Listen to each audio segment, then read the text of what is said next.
Welcome to the PA Books Podcast.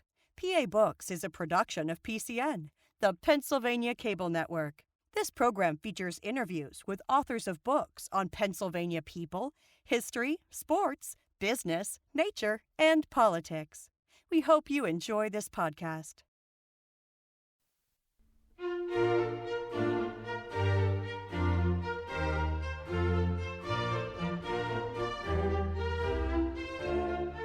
This week on PA Books, the author of Remembering Pittsburgh, Len Barcousky.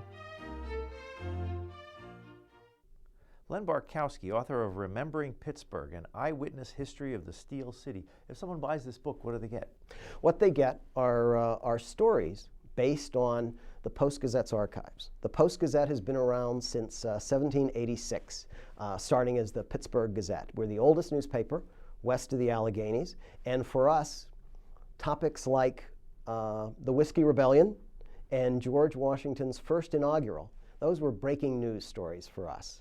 Our archives are a wonderful resource, and what this book collects is reports on how historic events and not so historic events were originally reported the day after or the week after they happened. So you dug through the archives and found interesting stories? I've spent a lot of time going through Post-Gazette archives over the past 3 years or so. This project got underway during 2008, which was the 250th anniversary of the founding of Pittsburgh. History has always been very important to the Post-Gazette and to its senior editors, John Robinson Block and David Shribman. The belief is that our history can tell us an awful lot, not only about where we've been, but also where we are now and where we're likely to be going. So a history project seemed appropriate. The 250th anniversary seemed like a good time to take a look at what had been reported in the newspaper over more than 2 centuries. So we started that project calling it Eyewitness, because it was based on those eyewitness reports, those next day reports of various events, the sieges at Fort Pitt, floods here at Fort Pitt, as those stories turned out to be just as exciting and just as illuminating now as when they first appeared in the paper. As I said, some of them more than 200 years ago. So this is a column you do? It is every second week, page A2 of the Sunday paper, and I've gone through a couple of cycles. That is starting back with 17, actually a little earlier than 1758, when the French were here, and it was Fort Duquesne. There's a register of Fort Duquesne that contains information on births and deaths. And those can tell you something about life on the frontier. When where we're sitting now was part of a French settlement. We're downtown, and we're no more than half a mile, maybe a little less than where Fort Duquesne stood in the early 1750s. Those early reports in the Fort Duquesne Register of births and deaths, sadly, so many of them deal with the deaths of children. Life was very difficult on the frontier, certainly for men, but particularly tough for women and children. So lots of deaths of children in those early days, but also deaths from Indian attack. This was a tough place in the 1750s. One of the things that when I go out and I talk to various community groups, when you think of the Wild West, you think of Arizona and the desert, and you think of Geronimo and the Apaches. Pittsburgh, when this was called the Ohio Country, known as the Ohio Country. This was the frontier, and this was as wild a west frontier, and it was the Wild West for longer than the American Southwest. There was danger behind every tree. There was death in ambush throughout this area for a very, very long time. What was the attraction that brought people here? The rivers, in part. This was also, the rivers were a big part. If you controlled, the French understood this, the British understood this, and the Americans came to understand it as well. The rivers were critical. If you controlled the spot at the point where the Monongahela and the Allegheny come together to form the Ohio. If you control that point, you control the entrance to the interior of the country.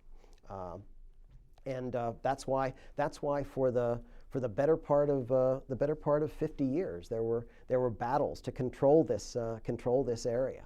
The Indians also understood, in a sense, its importance as well, and they were the third player in this battle for control of this area. You had, or fourth player, I guess I should say, the British, the French, the Americans, and the Native Americans, all of whom were determined to have a foothold here at the forks of the Ohio. Now, when is it you said the Post-Gazette started its history? The Post-Gazette began in 1786. As the Gazette? As the Gazette, the Pittsburgh Gazette. 1786. If you had come to Pittsburgh in 1786 and looked around, what was the city like? How many people were here? What were the businesses? And what would have possessed somebody to say, "Hey, let's start a newspaper"? It would have been in the hundreds to the low thousands. It would have been dominated by the ruins of a fort, Fort Pitt, which was the British fortification. When it was built, shortly after 1758, when it was built, it was one of, or the largest British fortifications in the New World. It was made of brick, and it had multiple bastions, again, which gives you some idea of how important this area was seen to be by the British. Its defensive importance had declined as American control over this area became stronger. The British were pushed back, in effect, into the French were gone, and the British were pushed back into Canada. So the fort, which had been the original reason for being here, was now dominated by what was still, though, a small frontier town, but again, an important frontier town, because goods coming down the Allegheny, goods coming down the Mon, and then from this town you could go all the way. You could travel all the way to New Orleans and the Gulf of Mexico via what is now St. Louis. It was a long journey, but the rivers were the highways, and Pittsburgh was centrally located. At the time, if you were in Pittsburgh, did you think more New Orleans than Philadelphia because it was easier to get there? I think many people did. Even though Philadelphia was only 300 miles away, it was a really rough 300 miles away. I have family in eastern Pennsylvania, and each time I travel through the Alleghenies on a modern turnpike with tunnels and well-banked roads, I'm impressed by how tough those mountains are to get through, especially if there's a little snow, especially if there's a little ice on the road. Those are still tough mountains. They were a barrier, and they were a barrier until the 1850s, really, when the railroad came through.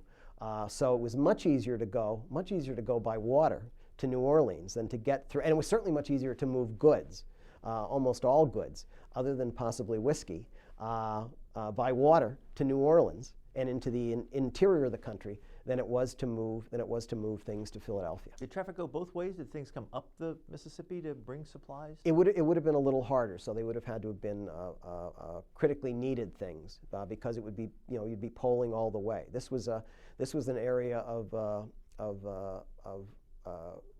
barges for the most part, or canal sort of canal boats.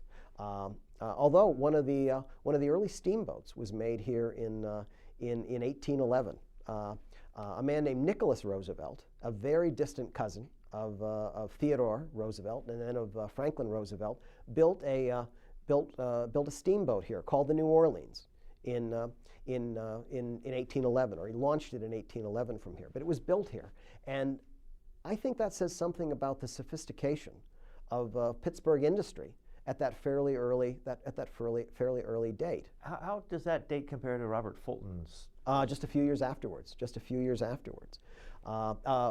Nicholas Roosevelt was a partner of Fulton's in his steamboat efforts in New York State.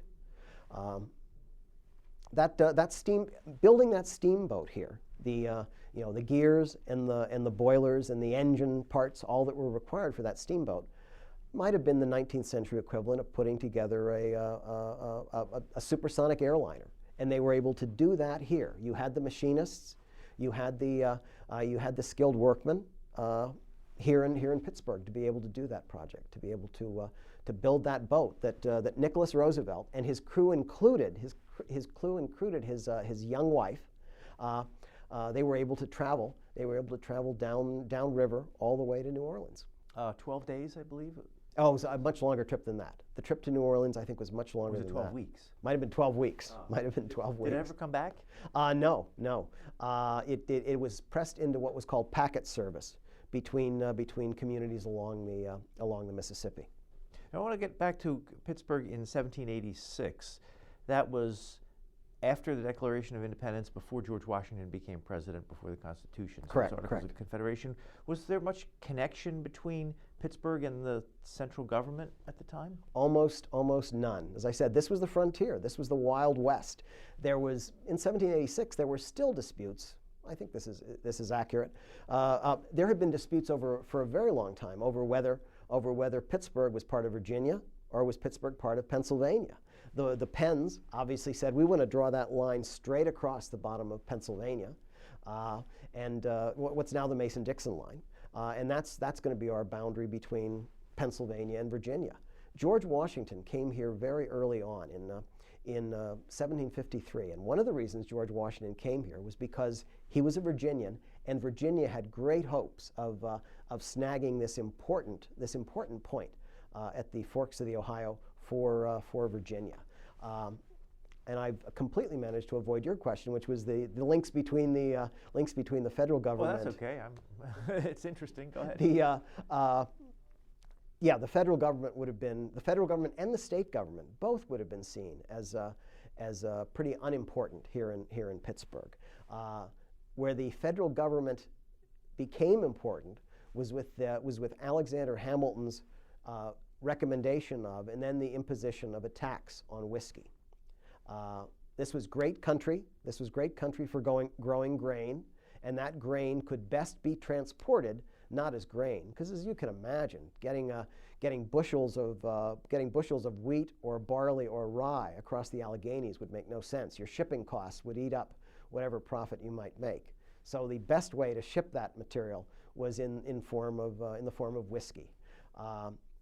So as Western Pennsylvanians saw it, the idea of imposing a tax on whiskey at the same time that the government was providing no services in this part of the country was an infringement on their rights, and that raised a stink here, and that raised an armed revolution, and that revolt, so concerned George Washington that he put together a very large army, 12,000, 15,000 troops, led the army as far as at least Carlisle, I think. I'm trying to remember the exact spot how far he came, but he came west and then left that army under the command of Alexander Hamilton, who came here to Pittsburgh. That army's coming here to Pittsburgh had the necessary effect. It scared the rebels out of southwestern Pennsylvania. And the revolt in effect collapsed. Well, that was the scene you paint in the book where there's a mob outside the fort here in Pittsburgh. Correct. And they were debating whether or not to burn it. Yes, to the ground. The question was these were the angry settlers. These were angry farmers. And again, these would not have been necessarily political. These would not have been political people. These were farmers who just saw that just as their rights had been violated in 1776, they were being violated again as the federal government was intruding itself into their lives and not providing services. And yeah, there's a discussion there they have. Shall we burn down Pittsburgh, or shall we just in effect accept a ransom? A man named Hugh Henry Breckinridge, for his son, actually, a town of Breckinridge is named here. He urged them, very wisely, I think, not to burn down Pittsburgh, because when the federal troops arrived not too much later, they were able to, the punishment that was meted out to Pittsburgh and to the whiskey rebels was much less serious than it might have been had, say, Pittsburgh been burned and more damage done, more people killed. What's the earliest copy of the Post-Gazette, or the Gazette, I guess it was originally, that you were able to lay your hands on? Yeah, the early editions are scattered.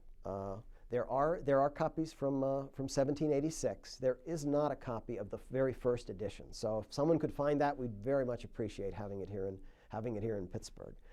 So the earliest copies date back to 1786. The paper was published by a man named John Scull, spelled S-C-U-L-L. But that spelling didn't stop people from making fun of his name. He was publisher for a good number of years. If you look at the Post-Gazette, it was fairly expensive. The cost per issue was the equivalent of about under $2 a copy, so a fairly expensive cover price. And advertising was very important. It was for the most part a four-page publication, and there were plenty of ads on the front page. And those ads ranged greatly. There were an awful lot of notes, legal notices of varying sorts. There were also offers of different goods to buy and sell. There are some things that certainly, we find shocking now.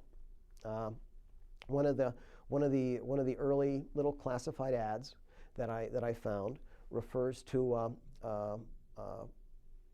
the sale of a human being. Slavery had been outlawed future slavery had been outlawed in Pennsylvania, but people remained enslaved for a good number, for decades after that original law had been passed. That is, people who were born into slavery in effect remained enslaved after Pennsylvania passed that law. So you could in Pittsburgh here in the 1780s, you could buy human beings, and again that would take place less than half a mile from where we're sitting now. The phrase in that ad that strikes me as particularly harsh is it notes that if you didn't have cash in order to buy a slave, cattle or produce would be acceptable alternatives. That is, you could buy a human being trade a human being for a couple of milk cows in Pittsburgh. Did it have news in it? It did have news. It also had commentary. News came from a variety of sources. A lot of it would have been picked up from other newspapers. The local newspaper publisher was very often the local postmaster. So he would get first look at the out-of-town papers, and if he saw an item that he thought would be of interest to his readers, he would pick it up. And there was equivalent of copy and paste. Yeah, there was no copyright protection in terms of this, although it was something, I guess, of a gentleman's agreement that you could indeed copy things from other newspapers, and for the most part there would be a little note saying from a particular New York paper or from a South Carolina or a Virginia newspaper. There'd be a credit given for where the item came from. And there was some local news, including sports news. There was no football, there was no baseball here, but there was horse racing, and there was an announcement of a major racing event in 1786, I think, a major racing event where it was going to be required, if you were going to participate in this race, you would have to have appropriate racing colors. The jockeys would have to be appropriately attired. I'm not sure if they were silks, but in racing attire in order to take part in this race. Did the paper have reporters? The editor, in effect, would have been the reporter. And again, you relied on letters to the editor, which were a very, very popular part of the paper. You relied on these items that you would pick up from the other papers. You would rely on things that you might see or things that people told you in the coffee shops, coffee shops or tea shops. News in effect that you would pick up, and there was commercial news. There would be notes on a load of X coming into Pittsburgh, a load of nails perhaps coming into Pittsburgh, or some other material that you might need for manufacturing or for construction. What kind of opinion columns did they have? You said they had editorials or opinions? There would be newspapers tended to be early on identified with the political parties. All in all, the Pittsburgh Gazette was first the city's Federalist paper, that is in the favor of a stronger national government, and later went on to become one of the city's Republican papers, that is anti-slavery, pro public works projects of various sorts, like canals. Republican? No, the real Oh, Republicans at the time of Abraham Lincoln. As a matter of fact, in 1800, just before the election of 1800, a second newspaper in Pittsburgh started called the Tree of Liberty, which was the Jeffersonian Democratic Republicans, a supporter of the Jeffersonian Democratic Republicans. When you were putting this book together and putting your column together, how often do you come across something that makes you say, well, son of a gun? I would say often. The problem is as I'm looking through these columns, looking through these archives, looking through these old papers, is that I'll just get caught up in following some story that doesn't have anything to do with what I'm reporting on. Old goofy jokes. But again, those can sometimes turn into a good story. A photo here that we used of an old-timey balloon. Oh yeah. This is not the balloon from I think it's about 1850 or so. But there's a story about a balloon ride that just went completely wrong. 1860. A man came in from Philadelphia, planning on making a balloon voyage. Because it was a balloon, you couldn't be quite sure where this balloon was going to take you, but it was a major story. It was announced in the newspapers that this was going to take place. It occurs to me now in retrospect that there might be some. I perhaps should have been more suspicious about this story than I was at the time. They're getting ready. They're ready to launch this balloon, and before the balloon is properly launched, it suddenly takes off. They were relying on boys on the ground to hold it in place, and the balloon appeared to be too unwieldy, and it just sort of escaped with the professor who was going to be the passenger in it, just sort of hanging on in a makeshift kind of swing, as I imagine it. And he disappears. And imagine, this is 1860. There are no airplanes. This would have been the first aircraft of any sort that anyone in Pittsburgh would have ever seen, and it just sort of disappears. And there's no news. There's no news about the professor for a day or two. And then the balloon is found to the north of us, up in Butler County, as I recall. Up in Butler County, the balloon's found, but still no sign of the professor. So it's a mystery. It's a mystery of sorts. Then a couple of days after that, the Pittsburgh Gazette has a report on this. The professor is indeed safe and sound. He was able to get out of when the balloon headed down toward the ground. He was able to get out of it, but the balloon took off again, and eventually ended up in, I'm thinking more like Venango County, well to the north of us. And it's that sort of goofy little story that I like. And our archives tend to be full of those. There are plenty of little stories like that. Well, there's another one. 1927, a stunt driver drove up the inclined railroad. Its inclines are not they're not unique to Pittsburgh, but at one point we probably had more of them than any other city in the world. And this is a picture showing demolition of an incline back in 1927. A lot of these were taken out when automobiles and people had alternative ways of getting to work. The inclines were less important. But inclines were primarily people movers to get folks from their homes in one neighborhood to their jobs or to shopping in another neighborhood. And we had at least a dozen of them here in Pittsburgh. And as a brilliant publicity stunt, the makers of an Ohio-made car called the Whippet decided that they would arrange to have one of their stunt drivers drive up the very steep tracks of an incline. And it was a front page story in a couple of editions of the local newspapers. This was also the era of goldfish swallowing and flagpole sitting and marathon dancing.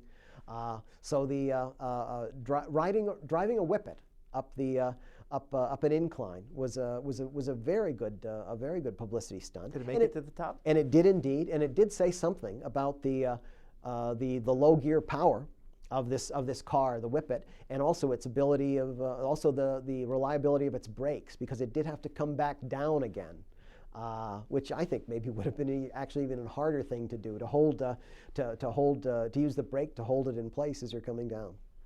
Now, we could jump all over the place from story to story in this, and anything you want to bring up, you're welcome to.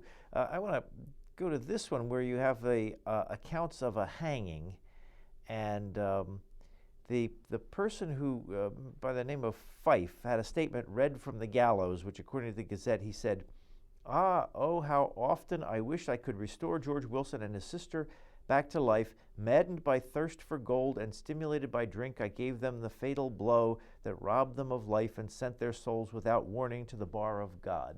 Do you suspect someone about to be hanged would really have put it that way? There's some indication that people were more articulate. Even folks who had up through a high school education tended to write, at least write, in a much more florid style. I think this story is an interesting one. Again, this involves a double hanging, and it was Henry Fife, the man who you just quoted, and his mistress, his lover, Charlotte Jones. And what this story is about is a story that could appear on the front page or the local news page of the Post-Gazette now, and is even more likely to appear on TV news at 5, 6, or 11. Because it deals with two of the great themes, sex and money. Henry Fife and Charlotte Jones committed a double murder because they wanted to get money to go housekeeping, is the way it was described in our story. And for that they paid the ultimate price. There are a couple of things that I think are interesting about this story. As I said, it was big news. It was a front page story, and there's sort of a little political angle to this. Shortly before this double hanging took place, Pennsylvania had outlawed public execution. The sheriff at that time, therefore, issued only witness cards to 24 people, 12 witnesses for each of the people invited to witness the execution. The county commissioners, however, being county commissioners, invited all of their friends, all of their campaign supporters, all of their potential campaign supporters to observe the hanging. The sheriff said, "No, I'm afraid this is definitely outside the law," and they had to go to a county judge to get a ruling on whether or not these hordes could be admitted to see the hanging. And a county judge did rule ultimately that they could not observe the hanging. So sort of a win for the sheriff, but it turns out that he was only a one-term sheriff. So there may have been political payback for his attempt to stop this hanging from turning into a public spectacle. As you read the newspapers, the Gazette and then the Post-Gazette, writing over the centuries, did you see a change in writing style? One of the things that, the early newspapers, there would be no difference between sort of editorial writing and column writing and letters to the editor, and it's often not clear where material is coming from, other than for that little note at the bottom saying that it might have been picked up from another newspaper. Again, newspapers and the Gazette and the Pittsburgh Post, the Daily Post, the Pittsburgh Leader, the Pittsburgh Press. Newspapers were identified with political parties, and that meant, for example, in the election of 1860, that the Post, the Daily Post, had absolutely nothing good to say about Republican candidates for federal or local office. That was when Abraham Lincoln. That was the race between Abraham Lincoln and Stephen Douglas, and two other candidates as well, Breckinridge and Bell. So the Pittsburgh Post would have nothing at all good to say about the Republicans, and the Gazette would have nothing whatsoever good to say about Democratic candidates. My belief is that there really is now a wall between editorial positions and reporters, and we try to maintain that wall. And in our news stories, we struggle to be much more just the facts. We're trying to provide unbiased, balanced reporting. So newspapers back then were more like, say, Fox News and MSNBC today? Right, or like New Republic and National Review. And also because these stories would often be, especially in the early days, would be at least a week old. There was a more editorial or a more feature-ish approach almost. They might be, they were telling you not only what happened, but a little bit of the spin on what happened as well. When you go through this column that you write and putting this book together, what episodes do you just desperately wish you could have witnessed? I think Franklin Roosevelt is a big hero of mine. I really wish I had been here in 1936 when Franklin Roosevelt filled Forbes Field. It was his second run. It was his second run for the presidency. There were sort of ongoing battles here. It was very close to the end of the campaign. The campaign was thought to be much closer than the actual vote totals indicated. The Republicans were holding rallies the same day as President Roosevelt held a rally at Forbes Field. And there's just a wonderful picture. One of the things I've really enjoyed about doing this book is not only going through the old archives at the Carnegie Library, but also going through our own photo archives here and looking for old photos that can be used to illustrate the stories. And we have this absolutely terrific photograph of Franklin Roosevelt waving his hat and looking absolutely 100% a natural politician in his element there at Forbes Field. So that was the time he was the incumbent? He was the incumbent running for a second term. The middle of the Depression? Correct. The war had not yet started. No, war was the last thing on people's mind. The turning around the economy was still the concern. And there was fear that the fear that it was going to be it was clear that it was going to be a much longer depression, and the issue was whether or not Roosevelt was going to get a second term. As it turns out, the popular vote and the electoral vote both went very strongly for him, and he had a very good 1936 election and easy run into his second term. You have a few reports on presidents visiting Pittsburgh, Abraham Lincoln prior to his inaugural, and I found one in your column that is not in the book on Andrew Johnson visiting Pittsburgh and being overshadowed by U.S. Grant. Right. Sometimes you can be too smart by half. Andrew Johnson making a tour of the country in 1866. Andrew Johnson had terrible problems. He was a former Democrat who had been nominated to run with Lincoln in 1864. Lincoln running for his second term as part of a fusion ticket, that is a unity government during the Civil War. So Andrew Johnson, Tennessean, former Democrat, and a strong believer in what he thought also was Lincoln's policy, a strong believer in a lenient policy toward the South, bringing the South back into the Union. He was faced by a very hostile Republican Congress.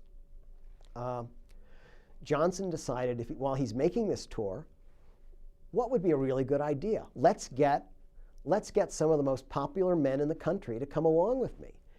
There's no doubt about it. The most popular man in the country at that point would have been U.S. Grant, Ulysses Simpson Grant. Johnson brings Grant to Pittsburgh. As they're traveling through the streets of Pittsburgh, the reporter for the Gazette notes that while there are lots and lots of cheers, there are lots and lots of cheers for Grant and for Grant's carriage, it's pretty much silent as Andrew Johnson's passing by. Nevertheless, he's the president, and he's destined to be the main speaker. And in a speech made on Wood Street, I'm thinking I'm remembering this right, on Wood Street, a platform has been set up. Johnson gets up, he begins to speak. You know, he's kind of heard respectfully. He is the president, but then he goes into his defense of his policies regarding the South, his leniency toward the South, and that starts rumbling and groaning and yelling and shouting and absolute chaos.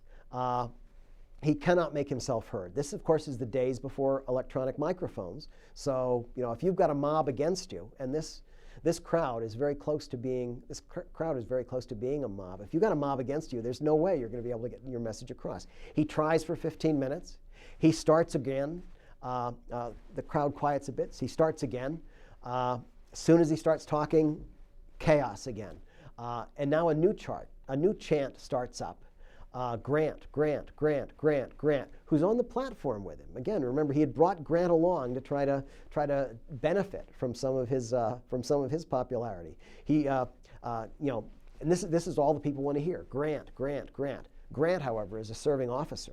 He cannot afford to say anything, and he should not be saying anything that might reflect badly on his commander. General McChrystal found out the dangers of speaking off the record or speaking out of turn in his dealings with President Obama fairly recently.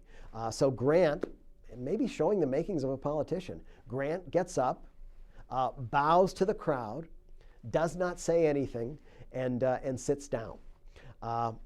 And Johnson gives up. Johnson's reception, I think, here in Pittsburgh has got to be, without a doubt, the worst reception ever given a U.S. president by people in this city. I mean, they were making known their feelings, and of course Johnson had a terrible remaining 2 years. He was impeached, that is, indicted by Congress, but was not removed from office, although it was a very close vote in the Senate. And U.S. Grant followed him into the White House as the next president. You also write in this book about a visit to the city by Calvin Coolidge when he was president, Silent Cal, where he said almost nothing. Right. There is a fairly famous story about Calvin Coolidge, if you can refer to a famous story involving Calvin Coolidge. But Coolidge is at dinner.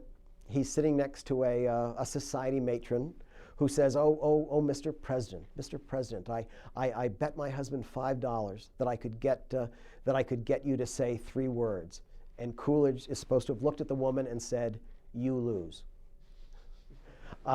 When Coolidge came to Pittsburgh, he had come to address a meeting of an anniversary meeting of the Carnegie Institute, and the agreement was, this was Silent Cal, that he would not have to talk to the press, and he would not have to talk to any other group in the city. So unlike most politicians.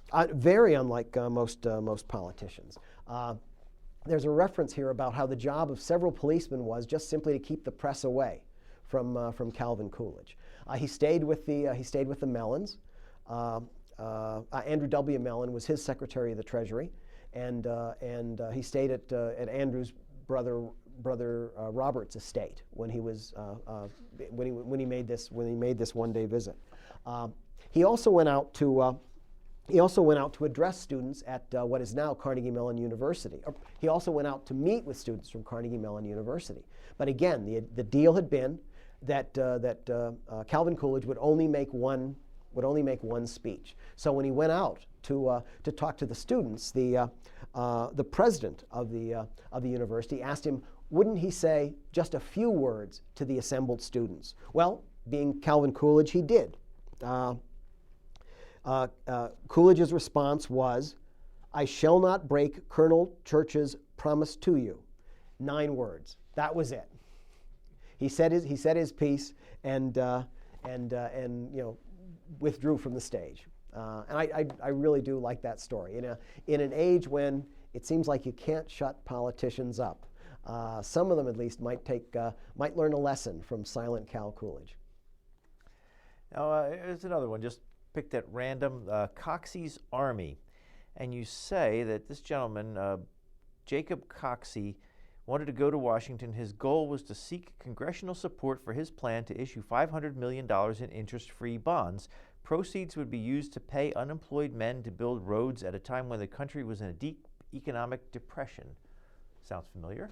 It does. And boy, when you think about how low interest rates are now, maybe it would have been possible to issue bonds that wouldn't pay an interest rate. But Jacob Coxey in general is thought to be something of a crackpot, but he got a fairly warm welcome here in Pittsburgh.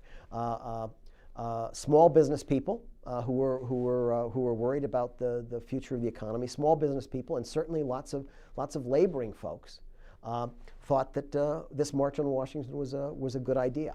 He was housed over on the he and his army, which was organized sort of according to military standards. He had an officer corps who oversaw the various units of the army, and they bivouacked in effect in tents overnight, and they ate sort of military style rations. So it was a combination of a major entertainment but with his serious purpose, at least as they saw it. It however, Pittsburgh may have been one of the high points for Coxey's army in that they were very well received here. There was a split in the leadership before they got to Washington, and when Coxey finally did arrive in Washington, he was in effect arrested for trespassing on the Capitol lawn, and nothing really ever came of his idea of no interest bonds to fund public works. How did the Post-Gazette over the years cover the rise of the steel industry and then the labor unions and labor and management clashes?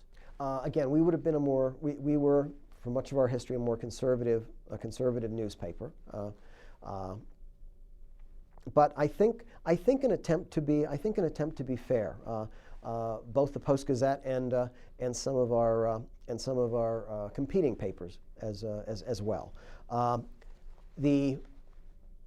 We were clearly shocked. The Post-Gazette and its editors were clearly shocked by the Great Railroad Strike of 1877. Most Pittsburghers are familiar with the steel strike, the Homestead Steel Strike of 1892, because that involved Henry Clay Frick as the acting manager of the Homestead steel plant, and that involved I'm thinking six or seven deaths. Henry Clay Frick brought in strike breakers, Pinkertons, to try to get into the Homestead Works, which had been in effect occupied and taken over by strikers. That tends to be the strike that people remember, the Homestead Steel Strike of 1892. A much bloodier, much longer, and possibly more dangerous strike was the Great Railroad Strike of 1877.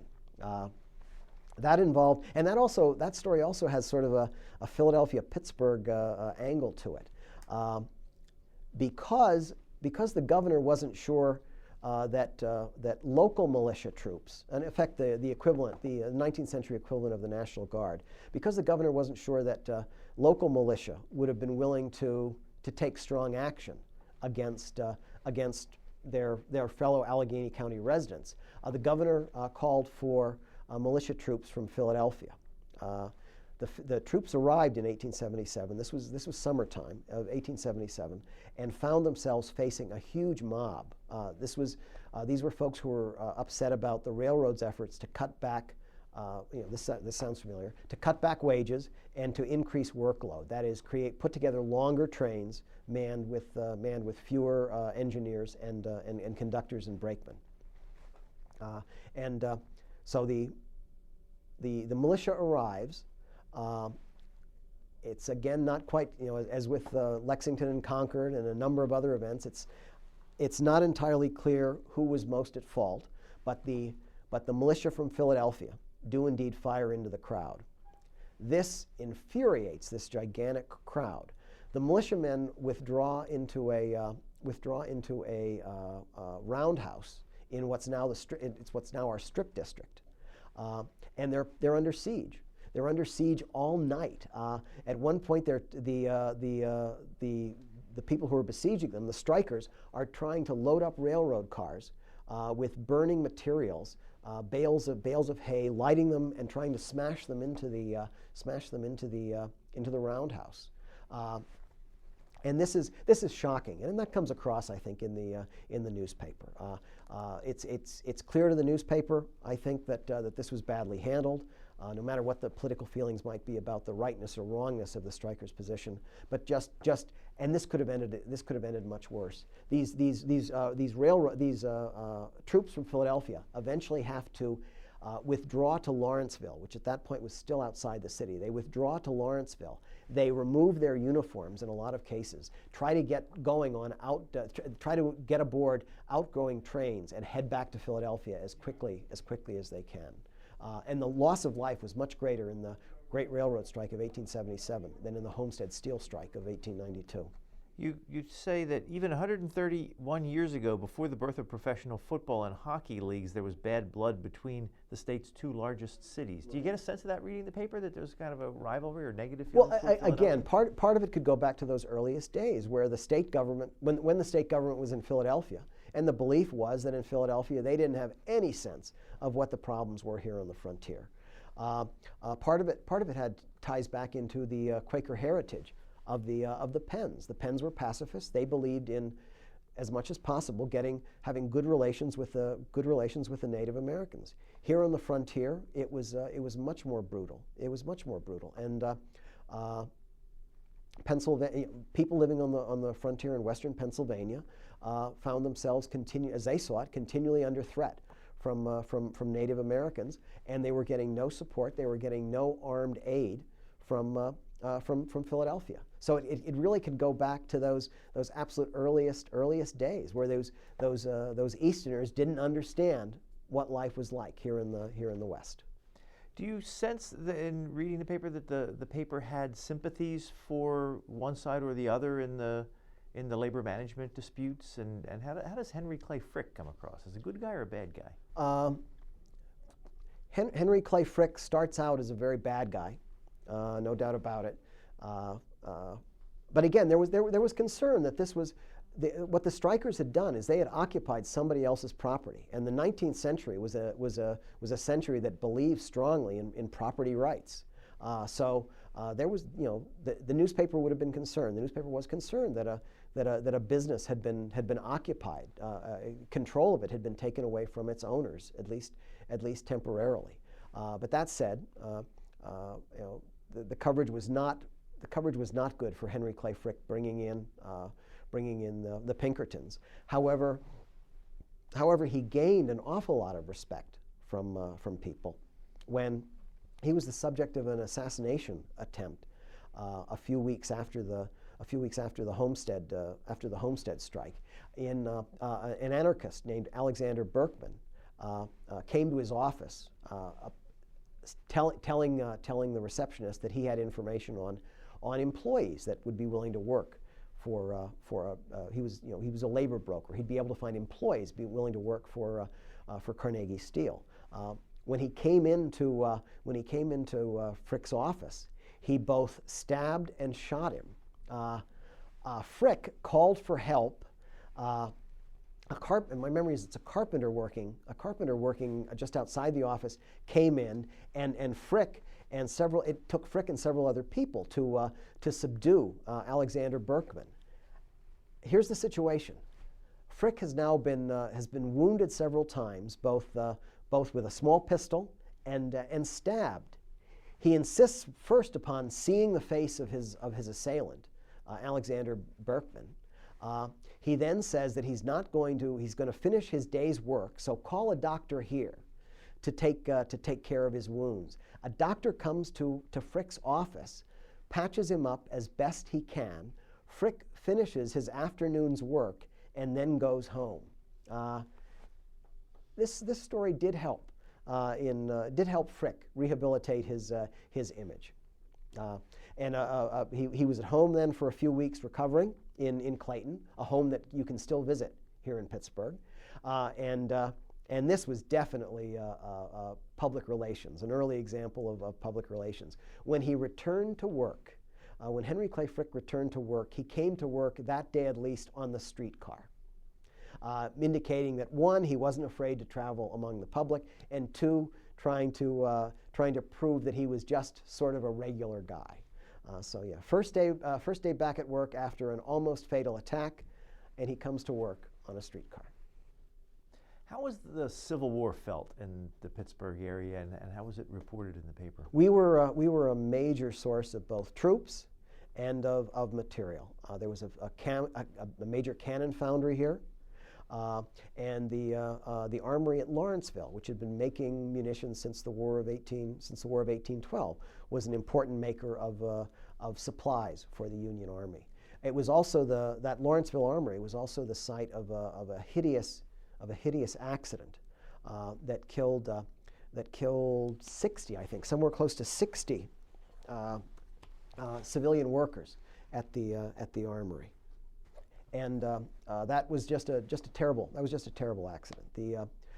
It's most likely that that gunpowder had been, which is supposed to be cleaned up. Gunpowder had been left in an entranceway to one of the many buildings at the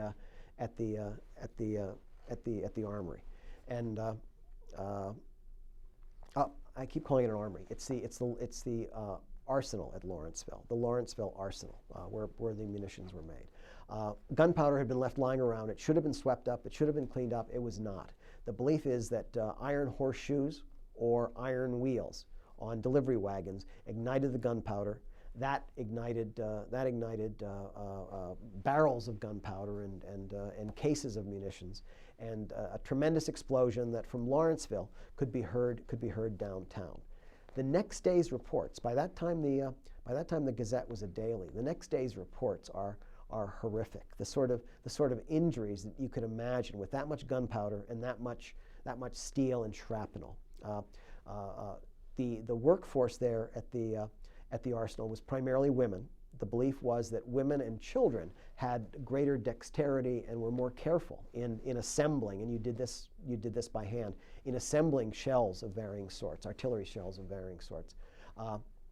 The women were horribly burned.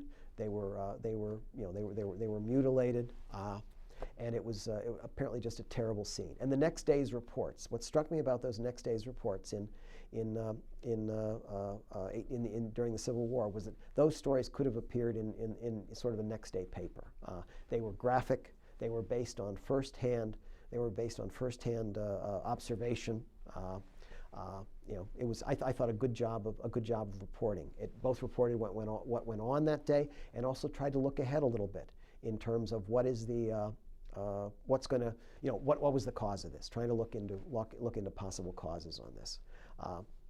So just a hideous event during the Civil War. There was also great excitement, as you might imagine, here in Pittsburgh when Lee's army invaded Pennsylvania in the summer of 1863 and then effectively disappeared. People didn't know where Lee's army was going. Was he going to try to take Philadelphia? Was he going to try to take Harrisburg? Was he going to try to move here and move and take over Pittsburgh? It was there were unanswered questions, and the newspaper did its best to try to provide answers, but it was just a very, very nervous time here. What the city did was devote resources then, somewhat last minute, but to building up defenses around the city. Work stopped at a lot of factories, at a lot of foundries, and crews of men worked at putting up earthenwork defenses at various points around the city, and that continued right up until the Battle of Gettysburg, when it then became clear where Lee's army was, what his plan was, and that Pittsburgh really had not been under any direct danger during this time. But in Pittsburgh here, they were not taking chances. It's also very odd to go through those old papers and see headlines like Chambersburg burned, Carlisle shelled, places and names that we know well that were in the center of a war. The kind of thing that in all of our memories, were the kind of things that happened in other countries. But war had come very close to Pittsburgh and to Pennsylvania in 1863. Where are the archives of the Post-Gazette kept? Are they on microfilm or? There are a few paper copies. We have here in the office on Boulevard of the Allies one of the earliest editions, a paper copy of one of the earliest editions of the Pittsburgh Gazette, something that our editor-in-chief John Robinson Block has put on display. But they almost all exist as microfilm. We have some microfilm here in the office, and there's also probably the most complete set, and it's an incomplete set. The most complete set is at the Carnegie Library of Pittsburgh at its Oakland branch. I want to. We only have a couple minutes left, and there's so many stories to tell. I want to ask you about the Pittsburgh Symphony and the Sabbath Association, because apparently the Symphony and the Sabbath Association had a clash once. They did indeed. This was in 1927, and the Pittsburgh Symphony was performing at the Syria Mosque, which was a large and very popular entertainment venue, and Pennsylvania had blue laws for the better part of a century and a half, 2 centuries, and that meant that Sunday should be devoted to rest and religion. That is, church services and no entertainment, certainly no sports. That seemed unfair in part to the Pittsburgh Symphony. So in 1927, they were determined to test those blue laws by having a concert on a Sunday. They were wise in that they arranged for the concert to be opened by a minister who gave a prayer before the start of the concert, and then they went on to do a regular performance. When the performance ended, the head of the board of trustees for the symphony, I think the conductor and the concertmaster were all arrested and charged with breaking the city's Sabbath laws. It worked its way through the courts. The fines eventually were quashed. They never did pay any fines.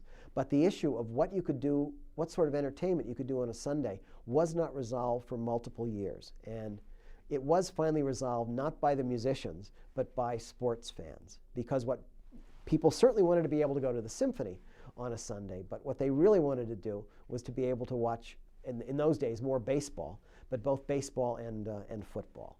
And the folks who were really able to finally break those Sunday blue laws, at least involving entertainment, were the sports teams. Pittsburghers wanted to make sure they could see their Steelers or watch their Pirates on a Sunday.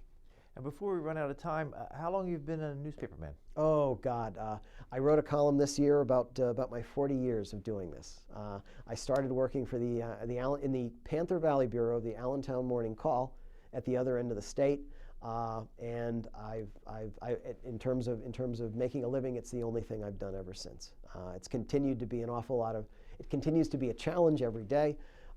When you're faced with a blank screen or a blank screen, or in the old days a blank piece of paper, there's still always this feeling of panic. How am I possibly going to fill this? What could I possibly have to say that's going to be of interest or importance to anyone?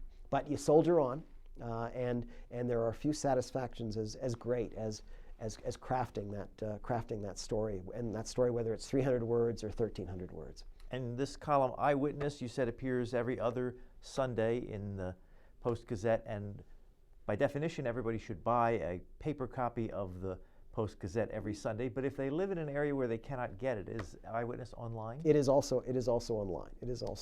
Yeah, and the plan is to continue it for. It's proved to be very popular. I get lots and lots of emails and notes on Eyewitness, and with 224 years worth of archives, there are plenty of stories. There are plenty of stories to be told. The nature of newspapers, they're ephemeral. So I'm glad to be able to bring some of these stories back in another form. Well, maybe this will just prove to be volume 1 in this series of books. This is the cover, Remembering Pittsburgh, an Eyewitness History of the Steel City, and we've been talking with author Len Barcousky. Thank you very much. Thank you. You've been listening to a podcast of PA Books, a production of PCN, the Pennsylvania Cable Network. Full episodes of PA Books, as well as other PCN programs, are available to stream with the PCN app. Visit PCNTV.com or the App Store for details. Like us on Facebook.